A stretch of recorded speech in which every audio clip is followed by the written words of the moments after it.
বিসমিল্লাহির রহমানির রহিম। একটা স্টার্ট করলাম।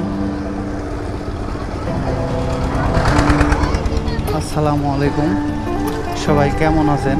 আশা করি আল্লাহর অসীম নিয়ামতে সবাই ভালো আছেন। এই তো নজিপুর সহজ নাকি যেন লেখা ছিল, যাই হোক। এই তো নজিপুর গোলচত্র, এটা রাতের ভিউ। তো এটা হচ্ছে নজিপুর গোলচত্র। রে বাবা, নিচে তাকায় আছে কি করে, এদিকে তাকায় আছে। যাই হোক, আমরা এটা স্কিপ করি। নজিপুর গোলচত্রতে কত ভিড় দেখছেন। এই পাশ দিয়ে ঢুকানোই যাবে না, অনেকে এই পাশ দিয়ে ঢুকায় দেয়, কিন্তু এটা নিয়ম না। তো একটু দেরি হোক বা আমাকে দেরি করা লাগুক, কিন্তু এই পাশ দিয়ে যেতে হবে আমাকে। এইটা হচ্ছে রুলস যাওয়ার, এই যে রুলস রয়েলস। আমি একটু পার হয়ে যাই। এই তো অবশেষে নজিপুর গোলচত্র পার হয়ে মহাদেবপুরের দিকে রওনা দিলাম।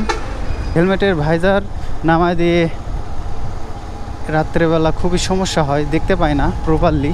তার জন্য হেলমেটের ভাইজারটা তুলে দিয়ে কথা বলতেছি। জানি না কেমন আমার কথা শুনতে পাচ্ছেন আপনারা, হয়তোবা নয়েজ আসবে অনেক, কিন্তু সেটা একটু কষ্ট করে স্কিপ করেন।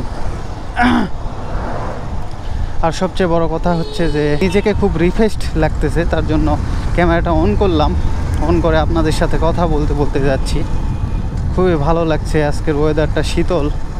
যে সামনের দিকে শীত আসতেছে, যে একটা শীতল যে একটা ওয়েদার, সেটা ফিল করতেছি।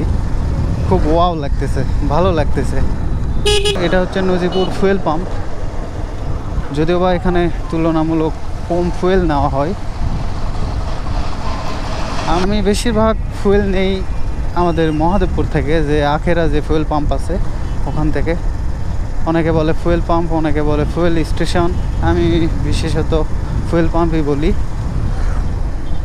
দেখছেন কেমন লাগতেছে। ওয়েদারটা শীতল, কিন্তু এই জায়গাটা, এই পরিবেশটা বেশি ঘনবসতি হওয়ার কারণে যানজটের জন্য অনেক পরিমাণে ধুলা উঠতেছে। তার জন্য একটু বিরক্ত বোধ করতেছি আমি, যদিও বা অনেক কিছু স্কিপ করতে হয়।